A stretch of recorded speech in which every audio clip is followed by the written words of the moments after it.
Beth sy'n dda am fod yn 50? Beth sy'n dda am fod yn 50? Wel, erbyn ti'n 50, wyt ti'n eitha cyffyrddus yn dy groen dy hun, ia? Swn i'n deud.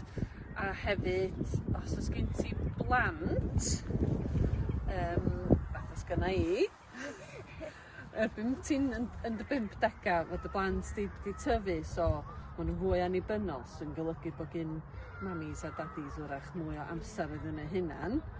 A hefyd, swn i'n deud, erbyn ti'n 50, mae gen ti dipyn bach mwy o ryddid ariannol. So bod gen ti mwy o bres yn y bocad, dipyn bach. So, Lowri, beth ti'n feddwl sy'n dda am fod yn 10 oed?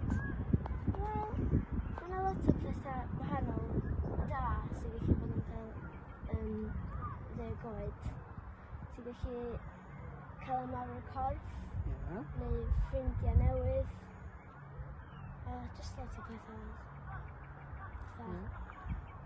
neis. Pethau neis. Ie.